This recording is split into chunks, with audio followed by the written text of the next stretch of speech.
Boa tarde, meus irmãos, tudo bem? Entrando aqui uns 3 minutinhos para dar tempo de todo mundo se achegar aí, amém?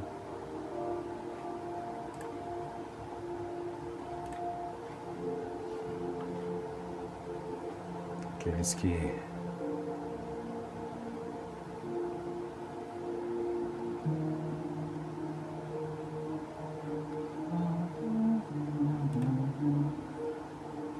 glória a Deus. Estamos aqui entrando já na terceira semana desse estudo que nós estamos fazendo sobre o avivamento verdadeiro, né? O que Deus tem trazido para nós nessas semanas. Já se completaram 2 semanas, hoje nós entramos na terceira semana. Para mim tem sido maravilhoso, tem sido grandioso os aprendizados, né? Está fazendo com que os dias sejam mais leves, amém? E isso é bom porque nos traz alegria, nos traz contentamento, sabendo que Deus está conosco, né, em todo tempo e cuidando de cada um de nós. E dessa forma podemos estar mais contentes, mais felizes, porque Ele é Deus, Ele sabe o que fazer nesses momentos. Deus sabe aonde nos ajudar nesses momentos. Deus conhece o nosso coração, as nossas fraquezas. E quando nós nos voltamos totalmente a Ele, quebrantamos o nosso coração, Ele vem e nos ajuda, nos levanta, nos carrega pela mão, nos leva adiante. Boa tarde, Marilene, tudo bem? Um abraço no Odimar. Boa tarde, tia Carminha. A paz do Senhor Jesus. E dentro de tudo isso, nós podemos contemplar a misericórdia de Deus na nossa casa, na nossa família e trabalhando grandemente na nossa igreja, no nosso povo, em meio à igreja de Cristo e levantando as pessoas, tirando as pessoas de repente do seu comodismo, levando as pessoas a repensarem a sua vida, a repensarem a forma de agir daqui em diante, né? Mas estamos nas mãos de Deus e na dependência de Deus. É isso que importa, é isso que nos conforta em saber que estamos na dependência desse Deus magnífico, maravilhoso, que sustenta cada um de nós e tem cuidado de cada um de nós grandemente, poderosamente, né? E por isso estamos contentes, amém? Já vamos começar, tá? Daqui uns minutinhos, já é 4 horas e 1 minuto. Dá mais um tempo para ver se mais alguém se achega a nós aí, amém? Uma das coisas importantes é olhar para as coisas e para as coisas que nós ansiamos e tanto desejamos e perguntar a Deus: Deus, isso é alinhado com a Tua vontade, com os projetos, com os planos que o Senhor tem para mim, com os planos que o Senhor tem para nós, né? Porque quando nós nos entregamos a Cristo, quando Cristo nos encontra, a dependência é tão grande dele, a dependência que nós temos com esse Cristo é tão grande, que quando nós nos distanciamos um pouquinho, nós perdemos o sentido das coisas, nós não conseguimos mais imensurar o que nós estamos fazendo. Nos perdemos tanto na nossa realidade, em quem nós somos, no pecado que cometemos ou que já cometemos, pecado que já foi até perdoado, nós continuamos a carregar adiante, né? Mas a paz do Senhor, Dona Olímpia. Mas Deus tem tratado tudo isso no nosso coração, trabalhado conosco e mostrado quem Ele é e quão misericordioso Ele é e quão misericordioso Ele tem agido em nossas vidas. Amém? Vamos lá, vamos começar a nossa terceira semana. Nós falamos na primeira semana o que é avivamento espiritual. Lá nós fizemos um grande percurso e aprendemos muitas coisas. A segunda semana foi por que precisamos de um avivamento espiritual. Ali nós falamos de todas o porquê nós precisamos, as crises que nós vivemos, tanto pessoal quanto profissional, na igreja, na ação, tudo isso nós falamos nessa semana que passou. Amém? E por que Deus quer um avivamento espiritual na nossa vida, que foi ontem, foi magnífico. E agora, essa semana, nós vamos falar o seguinte: as condições para o avivamento. Eu vou ler aqui a introdução da terceira semana, tá? É muito interessante essa introdução para nós pensarmos já. Olha só, as condições para o avivamento. Quem faz o avivamento espiritual é Deus. Nenhuma pessoa ou organização pode produzir um avivamento. Isso aqui é muito interessante nós entendermos porque muitas instituições, muitas pessoas se ajuntam achando que os movimentos... Boa tarde, Rosiane. Muitas pessoas se ajuntam, igrejas, líderes se ajuntam, fazendo congressos, algumas coisas do tipo, dizendo que é um congresso de avivamento. Gente, avivamento é completamente diferente de movimento. É diferente disso que nós vemos aí na televisão ou que nós vemos em reuniões. Uma coisa é você tratar sobre o assunto. Uma coisa é você trazer conhecimento para as pessoas sobre o assunto, que é isso que nós estamos fazendo. Mas dizer que aquele movimento está gerando um avivamento, não gera um avivamento. O avivamento ele vem de cima, ele parte de Deus. Quando Deus olha lá de cima e vê um povo quebrantado, realmente buscando a palavra, realmente buscando a Deus. Amém? E não buscando esse movimento, esse barulho todo que é feito de emoção, que mexe com a parte emocional das pessoas. Não é isso.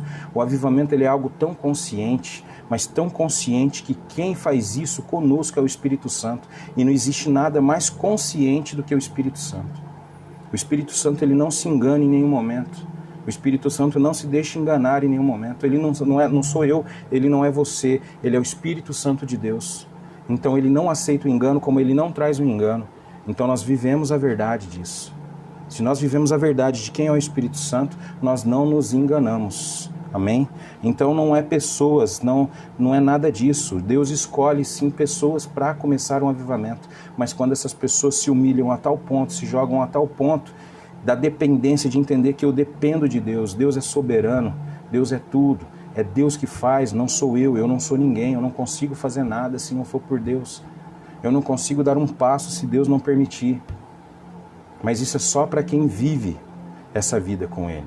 É só para quem tira da cabeça que é o dono do seu próprio destino e dono do seu próprio nariz. Não é dono do seu próprio nariz. A partir do momento que Cristo te encontra, que você renasce, que nasce em você esse novo sentimento, essa transformação da conversão, tudo isso, você já não é mais dono de si. Pois aquela palavra, já estou crucificado com Cristo, agora não sou mais eu quem vive, é Cristo que vive em mim. Então para, você não é dono do seu destino, você não é dono dos seus passos. Amém? E nós só erramos e pecamos e falhamos porque achamos que somos donos dos nossos passos. Então deixa eu te dar uma informação. De repente, neste meio caminho agora que nós vamos entrar, você vai descobrir que você nunca se entregou totalmente a Cristo. E agora é a hora de fazer isso. A única coisa que podemos fazer é orar e pedir a Deus que em sua graça e misericórdia envie seu poder e traga cura para a nossa terra. A única coisa que nós podemos fazer é isso. Amém? Orar, clamar, nos humilhar, nos quebrantar diante de Deus, pedindo para que Ele traga esse avivamento, para que Ele traga essa mudança, para que Ele venha com misericórdia e graça sobre nós. É só isso que nós podemos fazer. Porque do resto nós não podemos fazer nada. E também não podemos ficar sentados esperando. Nós temos que tomar uma atitude, nós temos que tomar uma atitude de mudança, nós temos que tomar uma atitude de busca, uma atitude de nos mergulhar. Porque se eu digo, eu amo o Senhor, eu amo a Tua palavra, eu amo o Senhor, eu amo a Cristo, eu preciso mostrar isso, eu preciso ter as atitudes para isso. E essas atitudes são claras e nítidas, Ele nos ensinou. Essas atitudes estão na Bíblia. Amém? Por isso que o povo de Israel sempre dava um passo atrás quando dava 3 para frente. Era um passo para frente e 3 para trás, um passo para frente e 3 para trás. Porque eles esqueciam quem era Deus, eu acho. Eu não sei como é que funcionava a cabeça desse povo, cara. Não sei. Além de pedir a Deus, devemos criar as condições bíblicas favoráveis para que Deus responda e atue em nossas vidas, igrejas e sociedade. Olha só, nós temos que fazer, aí sim entra a nossa atitude. Criarmos o ambiente. E como que se cria esse ambiente? Orando, se humilhando, jejuando, nos entregando definitivamente, anunciando a palavra a tempo e fora de tempo. Amém? Fazendo aquilo que nós fomos chamados para fazer. Amém?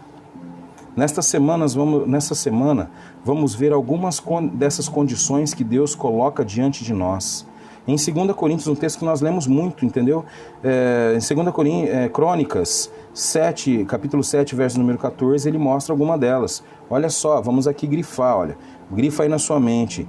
Se o meu povo, que se chama pelo meu nome, uma condição, se humilhar e orar, buscar a minha face e se afastar dos seus maus caminhos, pronto. Se o meu povo, ele já coloca, meu povo, você é povo de Deus, então vamos para o segundo passo. Se humilhe, ore, busque a face do Senhor e se afaste dos maus caminhos. Apesar que tomando essas 3 primeiras atitudes, se humilhar, orar e buscar a face de Deus, você automaticamente se afastará dos seus maus caminhos. Amém? Se esses maus caminhos viessem antes, tudo bem. Aí ele mostra aí, mas se você tomar essas 3 atitudes de cima, jejuar, leitura da palavra, buscar profundamente na palavra, se você fizer isso, você se afasta dos seus maus caminhos, porque você vai estar instruído, o Espírito Santo habita em você e ele te carrega. A questão que o homem colocou na sua mente, que ele é autônomo, que ele pode fazer, que ele é o dono de si mesmo, e o homem não é dono de si mesmo. Ou você entrega a sua vida para Cristo ou continua no barco que você estava lá no mundo. Aí você pode fazer o que você quiser e na realidade não é nem você que está fazendo.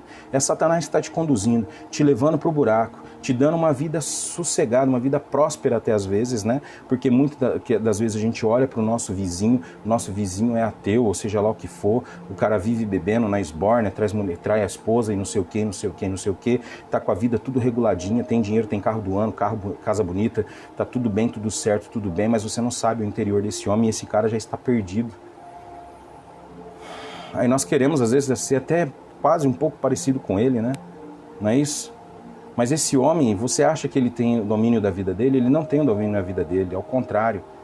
Ele está mais perdido do que tudo, ele já está enfiado num lugar que somente Cristo pode tirar ele daquele lugar. Ah, mas ele pode tomar a decisão de mudar? Somente Cristo pode dar essa decisão a ele. Com a graça preveniente, amém? Com o poder do Espírito Santo, essa pessoa pode voltar para Cristo. Porque por si só, o seu coração está completamente em trevas, e a palavra diz, e quão grande trevas serão. Dos céus ouvirei e perdoarei o seu pecado, e curarei e sararei a vossa terra. Então, ó, o meu povo, que se chama pelo meu nome, se humilhar, orar e buscar a minha face, e se afastar dos seus maus caminhos, dos céus os ouvirei, perdoarei, curarei, sararei a vossa terra. Isso é uma promessa, gente. Isso aqui ele fez lá, ó. Lá para Salomão, quando Salomão termina o templo e ele vai lá, pronto, vamos festejar agora, vamos fazer isso em ação de graças para o nosso Deus. Aí Deus fala com ele, conversa com ele, dá as instruções para ele. Olha, lindo, tipo assim, lindo tudo isso que você fez. Amém? Mas se por um acaso eu mandar pragas e não chover mais e não sei o que, mas se vocês, o meu povo que chama pelo meu nome, fizerem isso aqui, eu sararei a vossa terra. Então ele dá uma instrução, olha, por mais que você tenha feito isso, cuidado para não sair dos caminhos que o seu pai, que os antepassados dele, que Davi seguiu, que é os meus caminhos. Cuidado, Salomão, presta atenção.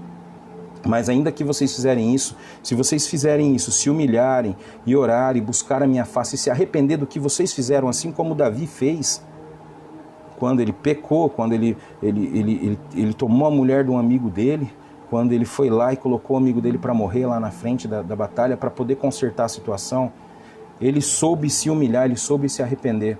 Mas muitos de nós não conseguimos fazer isso, porque nem atentamos que nós estamos fazendo isso, porque achamos que somos os donos dos nossos passos, dos nossos caminhos. Deus deixa claro que se nos alinharmos com Ele e a sua vontade, sem dúvida obteremos bênçãos que lhe pedimos. Então, Deus deixa claro que se nos alinharmos, aqui Ele fala, se vocês fizerem isso, eu vos abençoarei. Entendeu? Se nos alinharmos com Ele, se estivermos juntos com Ele, caminhando com Ele, da forma que Ele planeja para cada um de nós, dentro da sua vontade, Ele deixa claro que nós obteremos, sem dúvida, as bênçãos que Ele tem para nós. Os propósitos, os projetos que Deus preparou para nós. Na Bíblia sempre encontraremos alguma condição colocada por Deus, mas isso nunca poderá ser uma fonte de orgulho, pensando que nós o que fizemos o avivamento já de forma alguma, nós não somos capazes de nada. Lembra? As nossas melhores obras são como trapo de imundícia. Então, sem chance. Quem opera é Deus e sua sabedoria e soberania, e o que faz quem opera é Deus em sua sabedoria e soberania, e o faz quando, onde e como Ele quer. Deus faz o que Ele quiser, quando Ele quiser e na hora que Ele quiser. E nós não podemos nem devemos subjugar isso. Nosso papel é simplesmente seguir as condições determinadas por Ele, por Deus. Amém? Somente essas condições. O bonito de tudo isto é que a glória irá somente para Ele. Todos reconhecerão que foi Ele quem fez. A Deus toda a glória. E aqui nós entregamos a glória para Deus. E agora sim, gente, depois de nós entendermos essa terceira semana, tudo que vem pela frente vai ser forte, vai ser pesado, vai ser poderoso. Entramos no nosso 14º dia de 40 dias de jejum. A primeira condição, humilhação, nos humilhar. Vamos ler 3 textos aqui inicialmente, tá? O primeiro texto está em Mateus 23, capítulo 23, verso de número 12. O segundo texto é Salmo 138, verso de número 6. E o terceiro texto, Provérbios 11, verso número 2. Então vamos lá? Primeiro vai ser Mateus 23, 12, se você quiser abrir sua Bíblia e me acompanhar. Se não quiser, só ouve, tá? Sem problema nenhum. Tudo bem, Jael? Tudo jóia? Que Deus abençoe vocês todos aí em São Paulo. Então vamos lá, Mateus 23, 12 diz o seguinte: pois todo aquele que a si mesmo se exaltar será humilhado, e todo aquele que a si mesmo se humilhar será exaltado. Aqui nós temos um grande conhecimento. Bem, por que o homem se exalta? Porque ele confia demais somente nele. É o ego dele que manda, é o que ele pensa, ele acha que ele é soberano da sua própria vida, e isso lhe traz maldição. Isso lhe traz humilhação, mas não é a humilhação de uma pessoa humilde, é a humilhação de ser humilhado, de ser pisado depois, porque ele não reconheceu o seu erro, ele agiu pelo seu próprio ego e pelas suas próprias intenções. Mas Deus diz aqui, pois todo aquele que a si mesmo se exaltar será humilhado. Uma humilhação que não é da pessoa ser humilde, mas é ser humilhado, ser motivo de chacota. E todo aquele que a si mesmo se humilhar, aí sim, uma pessoa humilde, amém? Uma pessoa que ela se humilha diante daquele que é soberano, mas não é uma humilhação que nos traz vergonha, não, uma humilhação que nos traz uma determinada alegria, porque nós nos humilhamos diante daquele que é dono, o rei da nossa vida, o nosso Senhor. Este será exaltado. Entenda o que é ser humilhado, motivo de chacota, e o que é ser humilde, se humilhar diante daquele que é o nosso Senhor. Talvez isso para muitos seja um sacrifício. Salmo 138, verso de número 6. Embora esteja nas alturas, o Senhor olha para os humildes e de longe reconhece os arrogantes. Deus conhece aquele que é humilde de coração, aquele que não busca reconhecimento, aquele que não se exalta.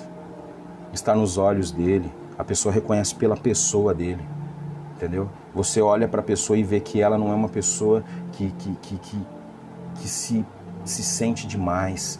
E Deus olha e conhece o coração dessas pessoas, mas o orgulhoso ele vê de longe, o arrogante ele vê de longe e se afasta.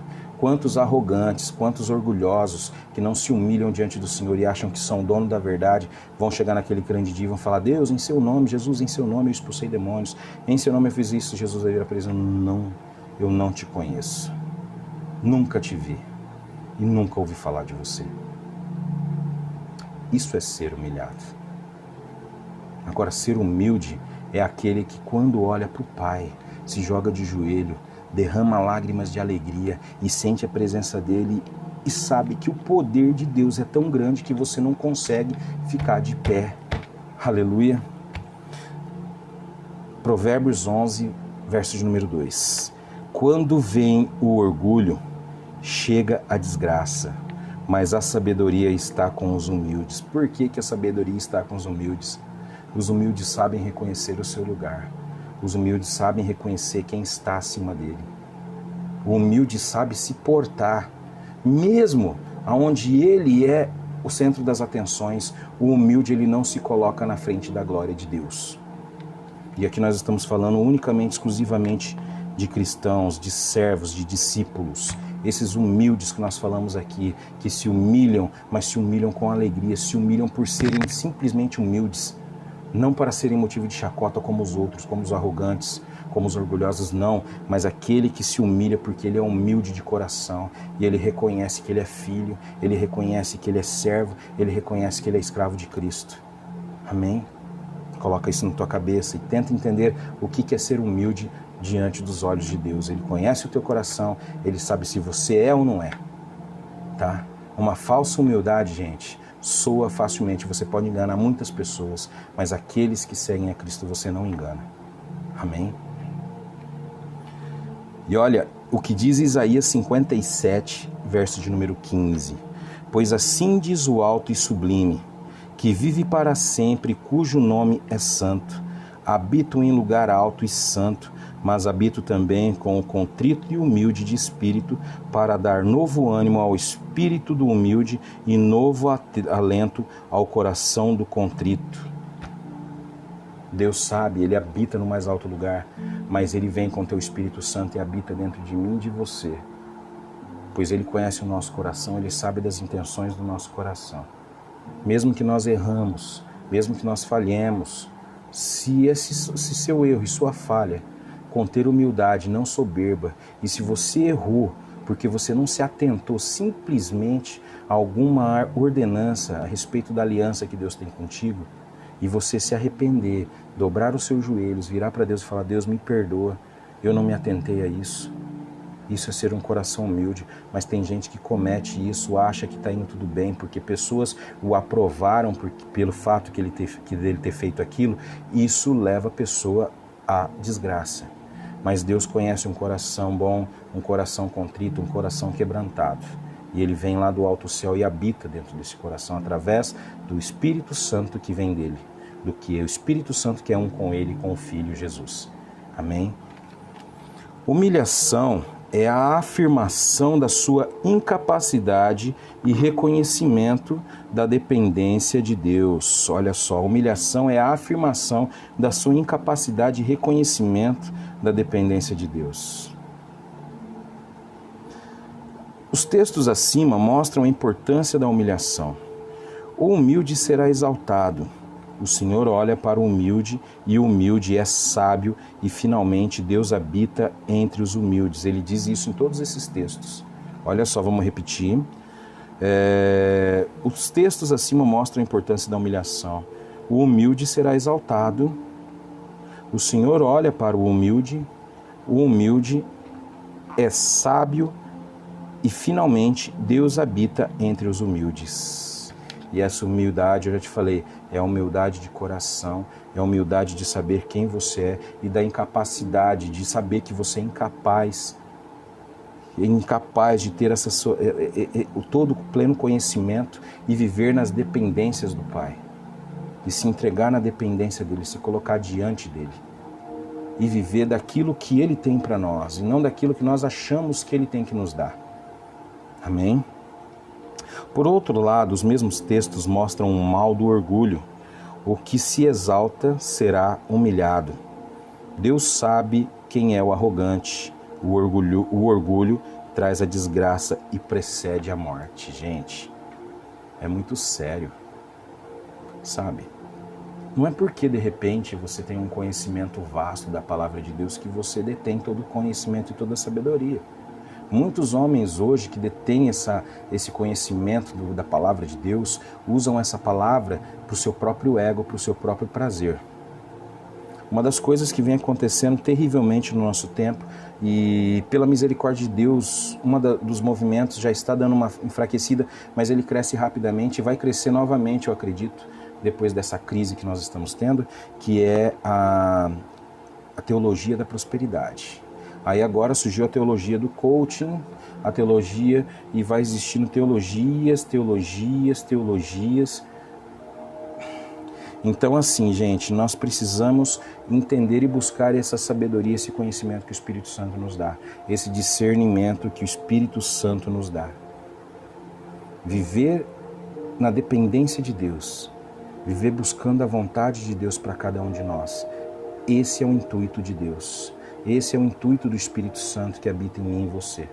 E quando nós temos o conhecimento e sabemos quem nós somos, se nós somos humildes realmente de coração, e se nós temos algum pouco de soberba dentro de nós, ou um pouco de orgulho dentro de nós, pelo que nós fazemos e achando que é muito, sabendo que o que nós fazemos é trapo de imundícia, isso é, cara, eu adoro essa palavra, trapo, puxa.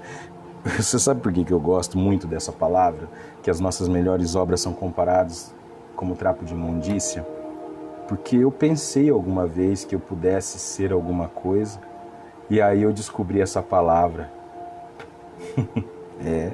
Que o que você acha que você faz de melhor é comparado com um trapo de imundícia, é sujo, não vale nada para mim se isso não vier com um coração contrito, se isso não vier com um coração pronto, um coração preparado e voltado para mim. E Deus fala isso para a gente nitidamente. E quando nós vemos isso, gente, meu olho enche d'água, porque tipo assim, cara, quando nós passamos a conhecer essa realidade de quem nós somos diante de Deus e da misericórdia, porque você sabe o que é trapo de imundícia? É lixo. E ainda assim, ele olha para esse trapo de imundícia que nós somos e ainda resgata, colocando sobre nós vestes limpas. E naquele dia ainda nós poderemos ser santificados, nós seremos santificados e nós vestiremos linho puro, sendo santos. Olha o que nós somos aqui, olha de onde nós viemos, olha qual era o nosso destino na realidade, o nosso futuro.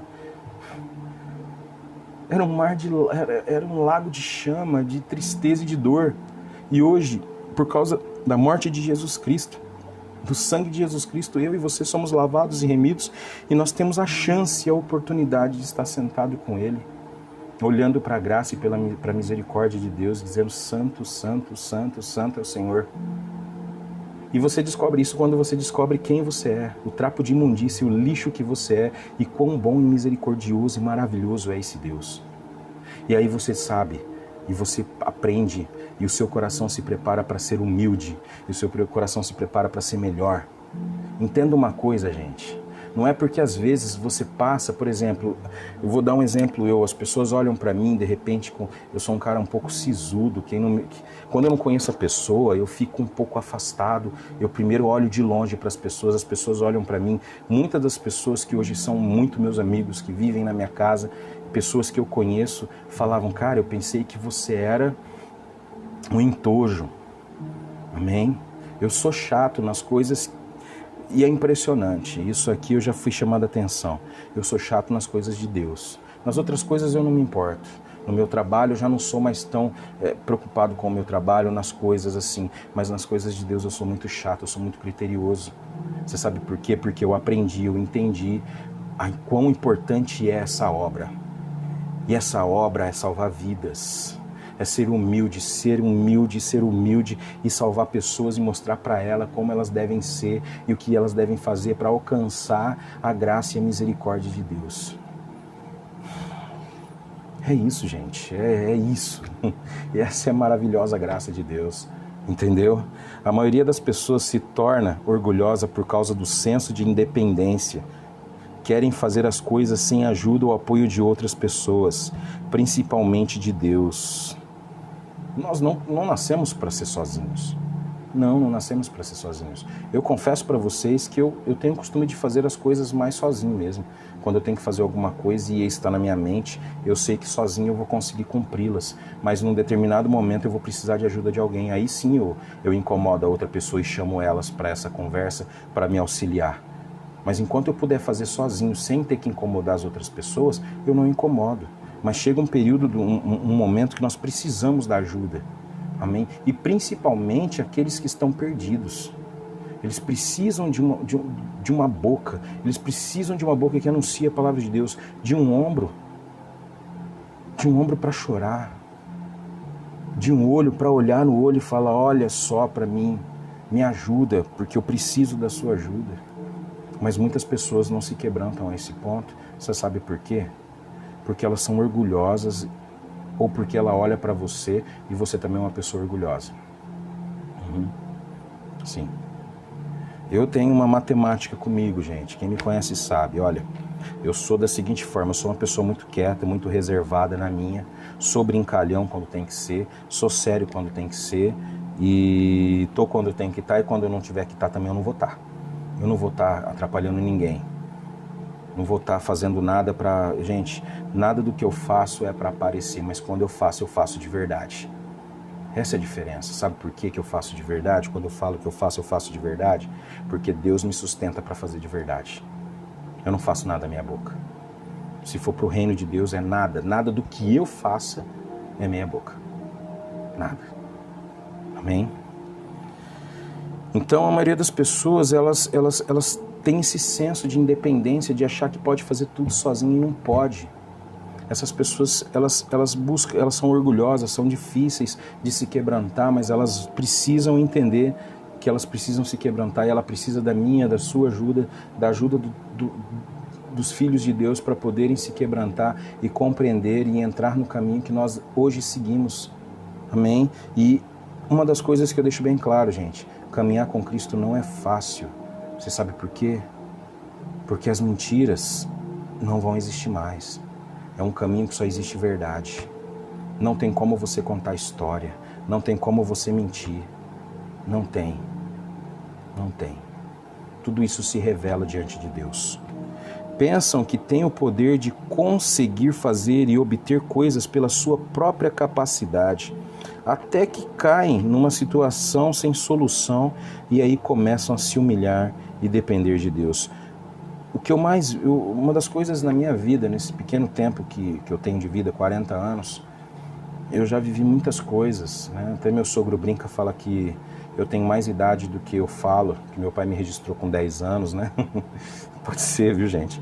Mas assim, é que eu já vi tanta coisa, gente.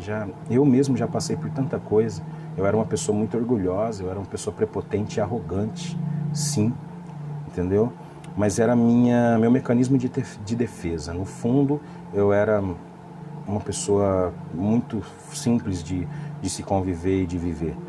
Mas a minha forma de me defender era sendo arrogante e prepotente, porque realmente eu tinha condições de fazer determinadas coisas sem a ajuda de ninguém.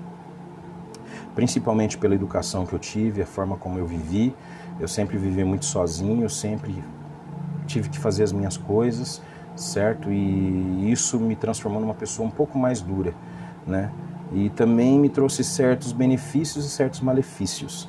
E nós precisamos, com o tempo, trabalhar esses benefícios e esses malefícios, tentando criar uma coerência entre as duas coisas e tentando balancear isso para que nós vivemos da forma mais harmônica possível. E isso foi difícil para mim, está sendo difícil até hoje, porque hoje é outra situação. Hoje é outra coisa que eu estou vivendo. E mais uma coisa que eu estou vivendo nessas 4 décadas, né? E eu sei que neste momento Deus está comigo, isso que me conforta. E hoje eu me coloco diante dele humilde, porque hoje eu reconheço que esse Deus é o Deus que tudo pode, tudo faz e tudo é. E se você reconhece que esse Deus é o que tudo pode, que tudo faz e tudo é, esteja contente, meu irmão, por tudo que você esteja passando, pode estar passando a maior dificuldade da vida, pode estar nos momentos finais do seu caminho, Mas se você tem essa convicção que Deus tudo pode, tudo é, deixa eu falar uma coisa para você. Você é a pessoa mais feliz do mundo. Amém? Mais feliz do que qualquer outra pessoa, com plena saúde, com dinheiro, que seja lá o que for, com que porcaria que ele achar que ele é.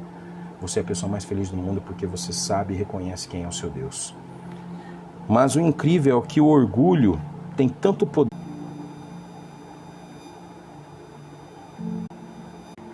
Olá, deu uma caidinha aqui, ó. Vamos voltar aqui.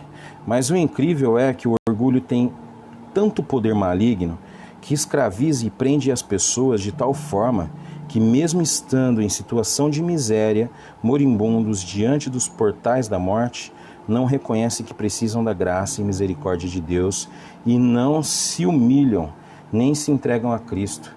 Há um grande poder maligno neste orgulho. Sim, você sabe por quê?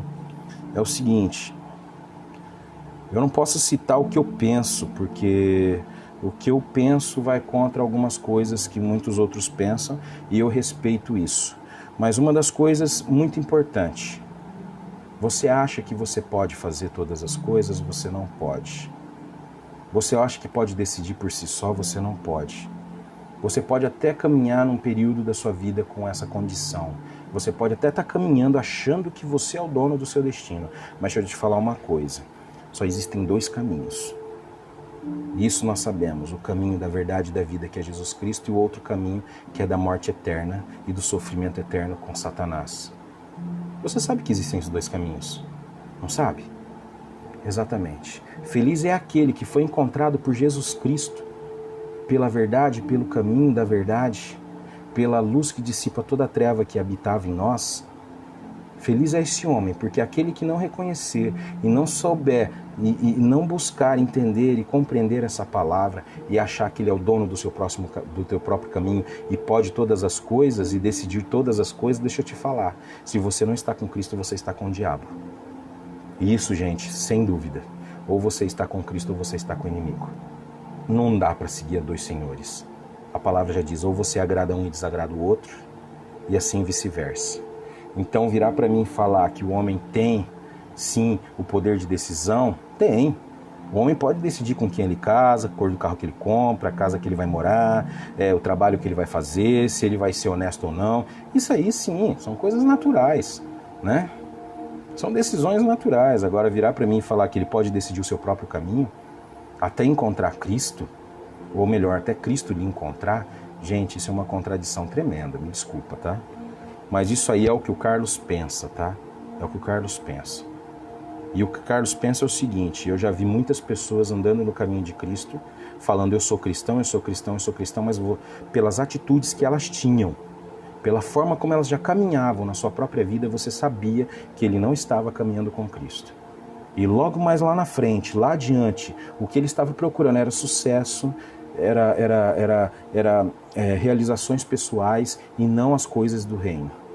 E lá na frente, o que essa pessoa fez? Voltou a ser o que ela era antes. Todas elas, eu conheci várias. Muitas hoje me entristecem o coração só de pensar nisso. E caminham de acordo com as coisas do mundo. Não podemos, Olímpia, de forma alguma. Se nós conhecemos quem é Cristo, como nós podemos fazer aquilo que vai contra o que Ele diz que é certo? Amém? Uma coisa é nós pecarmos todos os dias, pensarmos coisas maliciosas ou pensarmos o mal de alguém. Isso aí, gente, está aqui. São o que os nossos olhos veem e recebem. Uma das coisas mais preocupantes hoje são os nossos jovens e as nossas crianças, cara. O que eles estão recebendo, o que eles estão ouvindo, as respostas que eu vejo eles dando. Eu tiro isso pelos meus filhos e eu repreendo eles aqui. Amém? Todos os dias eu tenho que repreender eles por uma atitude deles. Você sabe por quê? Porque hoje eles recebem como se tudo fosse natural, tudo fosse normal. E aí quando você repreende eles, os mais adultos, os mais velhos, eles estão com plena razão, eles respondem com inteligência e conhecimento e você acha que tá tudo bem, ele entendeu o que eu quis dizer e deixa pra lá, porque hoje nós vivemos uma vida tão corrida que nós, lá na frente nós acertamos isso, mas lá na frente pode ser errado, pode ser tarde. Precisamos cuidar para que não caiamos nessa armadilha, pensando que somos alguma coisa ou que podemos viver sem a mão poderosa de Deus sobre nós. Olha só, quanto mais nós lemos, mais ficamos encurralados no erro. Ou nós temos gente, vamos falar uma coisa, vamos falar o que é certo? Vamos buscar uma coisa aqui, ó. Nós temos aqui a Bíblia. Nós dizemos que cremos nela piamente. Nela consta tudo que é certo que nós devemos fazer e também consta nela tudo aquilo que vai nos levar à maldição. Certo? De domingo a domingo, cada palavra que nós ouvimos, cada pregação que nós ouvimos é uma palavra de conforto e uma de exortação, não é? Porque mesmo ouvindo a palavra de conforto, a exortação vem junto com a palavra de conforto. Porque a palavra de conforto, ela depois que ela mostra o teu erro. Se nós temos aqui o caminho, a verdade e a vida através desse livro, então deixa eu te falar uma coisa, como você acha, como que esses homens hoje, que se dizem de Deus, acham que eles estão caminhando pelo caminho correto, da verdade e da justiça? Ontem, eu fiquei sabendo de um pastor, não é daqui da cidade não, é daí de fora. Ele estava pregando, fazendo um culto online, ele interrompeu o culto online porque ele viu algo que o assustou na hora que ele estava lá fazendo o culto online, ele estava olhando ali, aí um comentário que o assustou. Ele cortou a live, saiu da casa dele e foi buscar a filha dele. A filha dele estava numa festa bêbada. E aí? Por que ela chegou nesse ponto? Qual foi o erro desse homem? Será que foi lá no meio da criação dela ali pelo caminho? Ou foi simplesmente por ter largado? Ah, tá bom, aí você vai falar, mas os filhos não são a continuação dos pais. Mas você foi exemplo para o seu filho. Um determinado tempo da tua vida, não foi? Ainda mais um filho que mora debaixo do teu teto. Um filho que ainda habita com você. E você ensina os caminhos do Senhor. Mas você ensina os caminhos do Senhor como para esse teu filho? Da forma correta? Ou simplesmente fala como se você falasse com qualquer outra pessoa? Não esqueça, o nosso maior ministério começa na nossa casa, tá? Se eu não instruir meus filhos agora, do tamanho que eles são, pelo menos mostrando para eles quais são os caminhos certos a seguir, agora, até um de 6 anos, um de 3, um de 2, vai fazer 4 e 3 anos, a Alice já tem uma mente mais acelerada, a Laura também tem uma percepção muito grande, não vou falar que o Joaquim também não tem, porque o bicho sabe quando ele faz erro, quando ele comete um erro e corre. Então quer dizer, eles já têm uma certa noção do que é certo e do que é errado. E se eu não mostrar o que é errado para eles, lá na frente eu posso me arrepender. E depois não adianta falar aonde foi que eu errei, todo mundo já sabe. Deus condena a arrogância. Demais, Deus condena demais a arrogância. Mas quando nos humilhamos e chegamos diante dele quebrantados, reconhecendo nossa maldade, pecado, egoísmo, tendência para o mal, recebemos perdão e começamos a experimentar milagres transformadores da parte de Deus. Olha aqui, eu tenho um exemplo para você. Lembra de Naamã? A lepra de Naamã? Ele chega lá para o profeta nem vai falar com ele, vai lá o moço do profeta, fala com ele, fala, vai lá, ele falou para você mergulhar 7 vezes no rio, tal, ele vai lá no rio, chega mais gente, eu tenho um rio lá onde eu moro, lá muito mais limpo que esse aqui, para que? Aí a menina vira para ele, mas ele não falou? Custa o senhor fazer isso? A arrogância dele mostrava para ele, fala, não, mas os meus rios, os nossos rios lá são bem mais bonitos que esse. E a menina humilde, na humildade dela, de coração, vira para ele e fala, mas vai lá, faça isso. E ele vai lá e mergulha 7 vezes naquele rio barrento, sujo, imundo, como ele. E quando ele sai pela 7ª vez, ele está limpo da lepra. Aquele homem se humilhou, a ponto de chegar no fundo do poço. E ele foi lá e se humilhou, porque uma pessoa humilde, sem arrogância de coração, disse para ele, vai lá, não custa nada. Se fosse por ele, ele tinha montado no cavalo dele e vazado para a casa dele de novo. Não é assim? Mas nós, às vezes, na nossa dureza de coração, nós vemos que está tudo errado dentro da nossa casa, tudo errado dentro do nosso trabalho, tudo errado dentro da nossa igreja e deixamos as coisas seguir como estão. Sabe por quê? Por orgulho, por achar que nós sabemos de tudo. E esquecermos disso aqui, ó. O que eu tô falando para você tá doendo em mim, tá? Porque eu também faço isso às vezes. Faço. Em determinadas coisas eu sou arrogante ainda. E eu estou tratando isso em mim. Eu estou buscando tratar isso em mim. Eu sou orgulhoso em determinadas coisas. Eu estou tentando tratar isso em mim. Eu estou tentando transformar isso em mim. Porque eu sei o tanto de mal que isso me fez há uns tempos, esses meses, esses últimos anos. Certo? Eu estou tentando tirar isso da minha mente, trazer isso de forma mais leve, entregar nas mãos de Deus essa situação, para que eu seja melhor, para que eu viva melhor e em paz comigo mesmo e com as demais pessoas. E quando eu falo com isso, gente, isso é sério, tá? Isso dói primeiro em mim. Uma das expressões de humilhação e quebrantamento, é o quebrantamento. Uma das expressões é se quebrantar diante de Deus. Isso é se humilhar. Esta palavra é utilizada na Bíblia para mostrar a pessoa humilhada, jogada ao chão, com o seu orgulho arrebentado, destruído e sua altivez esvaída diante da mão poderosa do nosso Deus. Foi isso que aconteceu com Naamã. Mas é exatamente aí, nesta situação, que o quebrantamento, que a pessoa encontra vida, poder e experimenta a bênção de viver na dependência de Deus. Não foi assim com o rei Davi? Foi assim com ele quando ele cometeu o pecado. Quando o profeta Natan chega lá e fala para ele, olha, você é o homem. Sim. E ele faz o quê? Vamos ler lá? Vamos ver lá no Salmo 51. Olha só o que Salmo 51 ele diz. Os sacrifícios que agradam a Deus são um espírito quebrantado, um coração quebrantado e contrito. Ó Deus, não desprezarás. Então, se você tem esse espírito quebrantado e contrito, Deus não desprezará você. Vamos ler aqui, ó.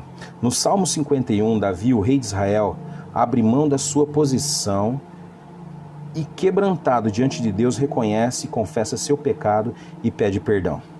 Humilhado e envergonhado, tenta fazer algo para obter o perdão e pensa fazer algum sacrifício, que muitas coisas que nós fazemos vou barganhar com Deus, vou lá dar uma oferta maior, vou lá dar um dízimo maior e aí está tudo certo, tudo bem, isso na mente de muitos.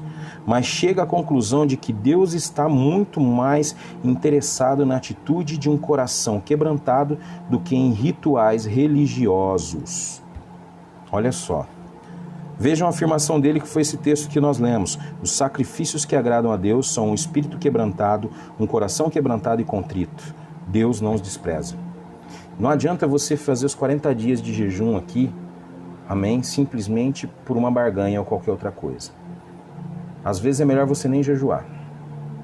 Da mesma forma como você às vezes é tocado por um apelo do púlpito e vai lá e em vez de você quebrantar o teu coração para fazer, você enfia a mão na tua carteira e dá o que você tem.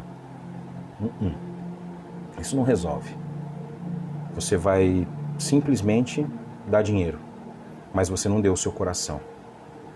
Uma das coisas mais importantes quando nós nos entregamos a Deus, o nosso maior sacrifício, e isso não deve ser sacrifício, mas é comparado para muitos como sacrifício, é o momento de você se entregar a Ele. E você se entrega a Ele de coração, não é com atos de atitudes humanas, não é indo lá e devolvendo o seu dízimo, não, tá? É devolvendo o seu dízimo junto ao teu coração quebrantado, humilde e contrito. É isso que Davi fez aqui. Porque Davi iria lá e mataria vários bichos, como no Antigo Testamento, você ia lá e ofertaria os animais lá para os sacerdotes, e está tudo certo, seu pecado foi pago, o seu pecado foi pago e Deus aceitou. Mas aqui neste caso não. Aqui neste caso ele precisa primeiro se quebrantar e Natan olha para ele e fala assim, olha, Deus te perdoa, mas o filho, esse vai morrer. Então quer dizer, há consequências, não tem jeito. Vejam a afirmação dele, aqui nós já lemos. Homens quebrantados são mais fáceis de serem moldados. Quando há avivamento, a confissão de pecado se torna a ordem do dia. Olha só, quando há essa transformação, esse avivamento em nós, nós somos mudados. E a confissão dos nossos pecados é diária. Amém? É um quebrantamento tão grande, gente. Uma coisa que nós precisamos entender, livres de pecado? Não, nós não somos. Mas nós podemos, sim, vencer cada um deles dia após dia.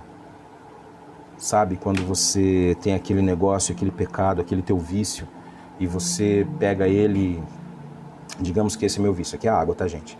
Digamos que isso é teu vício. Muitas pessoas, por exemplo, são viciadas em café, tomam um copo de café a cada 5 minutos. Você imagina o que é negar, tomar um copo de café durante um dia e negar os outros 30 copos de café. Isso é sacrifício. Não é ficar sem comer arroz e feijão ou carne. Não é ficar sem uma refeição durante o dia. Mas é se negar a tua carne.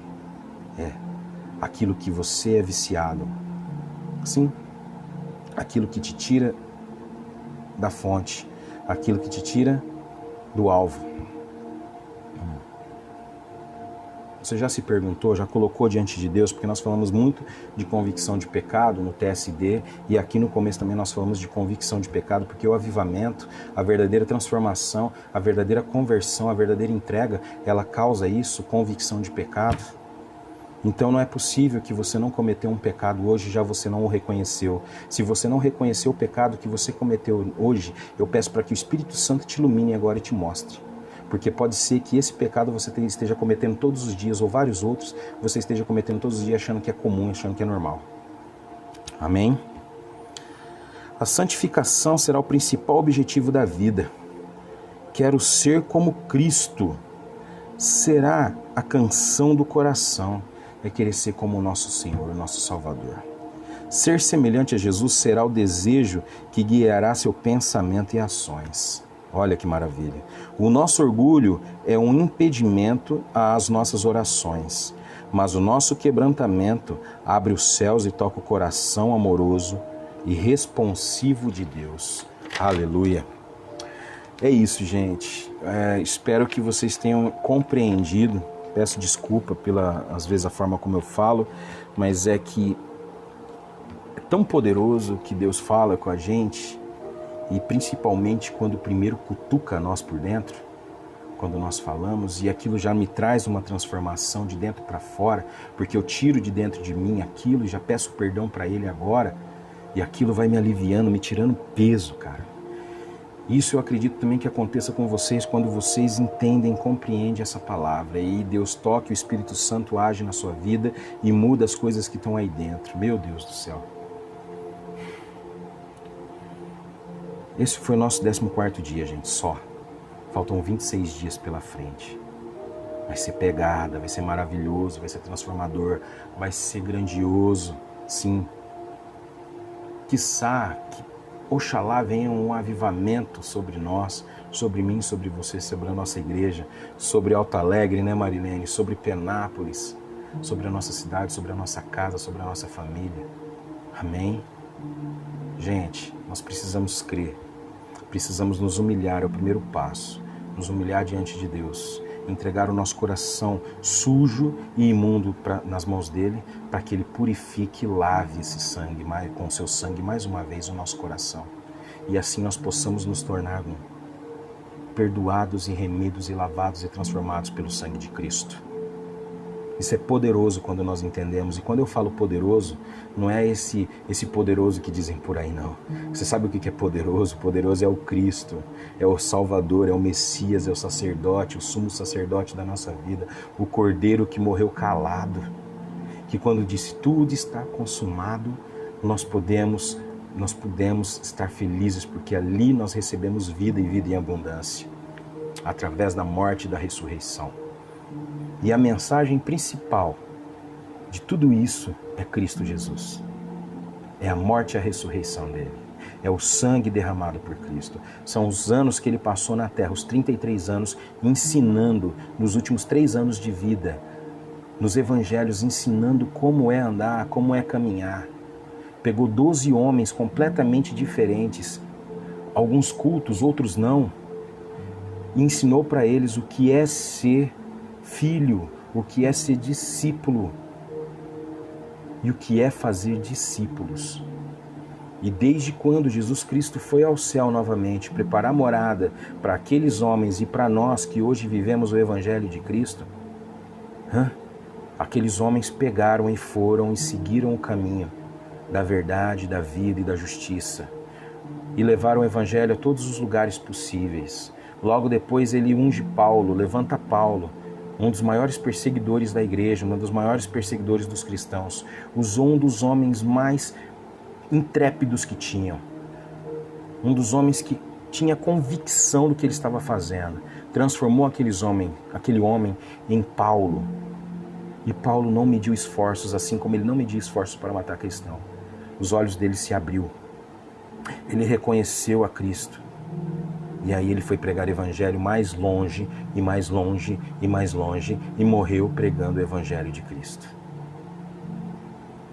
Um homem soberbo, um homem que achava que sabia tudo, que tinha um pleno conhecimento da lei. Mas ele não tinha conhecimento de nada. E quando ele vê a Cristo, e quando Cristo o encontra no caminho para Damasco, aquele homem é humilhado, envergonhado, para depois se tornar uma pessoa humilde e perguntar: Senhor, quem tu és? Aí ele já reconhece ali quem era. Aí Cristo fala: sou eu, aquele a quem tu persegues. E aquele homem fica 3 dias cego,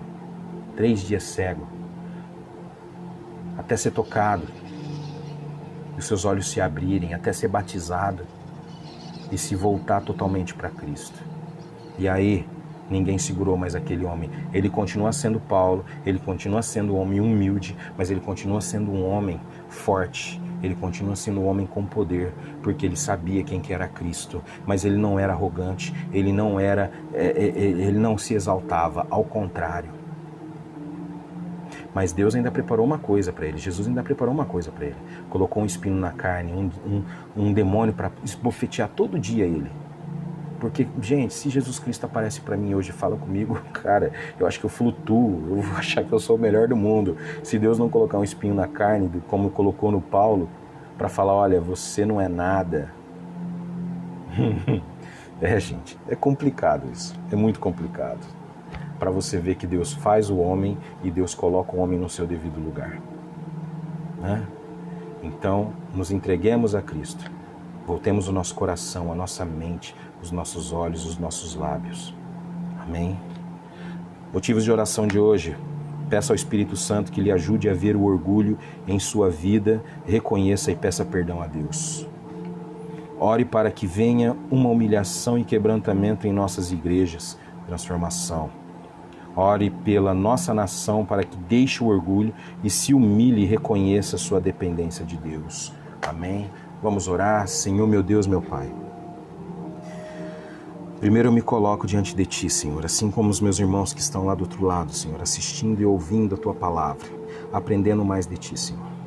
Pedimos perdão pelos nossos pecados, pela nossa arrogância, pelo nosso orgulho, Senhor. Se isso existe em nós, Deus, neste momento nós entregamos em Tuas mãos.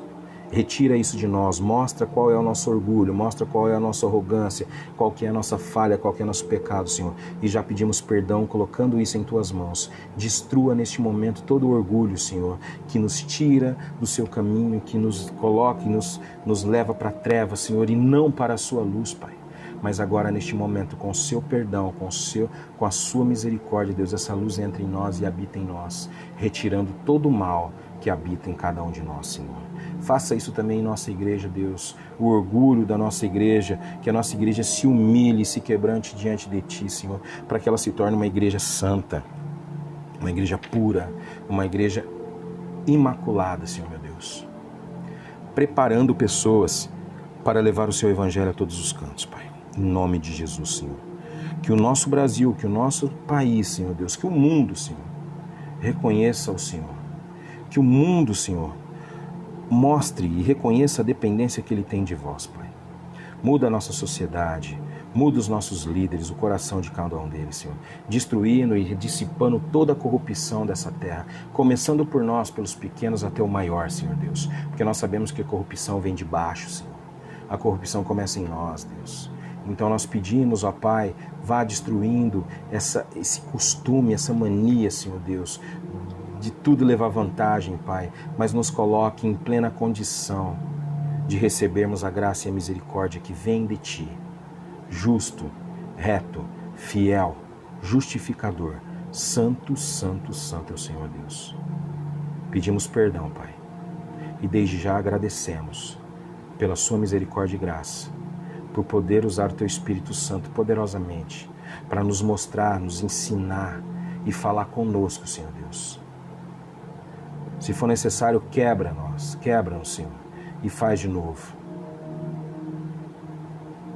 Nós permitimos isso, Deus, e colocamos em Tuas mãos. Quem somos nós, Senhor, para ir contra a Tua vontade? Ninguém. Só o Senhor é Deus, só o Senhor é Deus, e só o Senhor é dono da nossa vida, em nome de Jesus. Amém, amém e amém. É isso aí, irmãos, 14º dia, Deus falou conosco, eu creio nisso. Deus está transformando o nosso coração, é tempo de humilhar. Amanhã é tempo de se arrepender, nós vamos falar sobre o arrependimento, a segunda condição, tá? Para que o avivamento venha. Arrependimento, humilhação e arrependimento. Vamos nos arrepender, sim, e Deus virá com poder e graça e misericórdia sobre nossa terra, sobre nosso país, trazendo novidade de vida. Amém? Que Deus abençoe cada um de vocês, cuide de cada um de vocês, leve essa palavra, compartilhe a palavra com outras pessoas. Não quer compartilhar aqui? Compartilhe do que você ouviu com outras pessoas. Amém? Vá lá depois no YouTube, se inscreva no canal do YouTube da Igreja do Nazareno, certo? Lembrando que nós temos a nossa semana toda aí pela frente. Quarta-feira tem culto, domingo de manhã culto, às 9 horas, às 10 horas EBD com o irmão Odimar, às 7h30 da noite culto, de celebração, culto já presencial, tá? Quem puder e quiser ir, vai de máscara. Lembrando que acima de 60 anos é melhor ainda ficar mais um pouquinho em casa, tá bom? Para proteção e cuidado. Sabemos que estamos aí com uma flexibilização, mas sejamos prudentes, tá?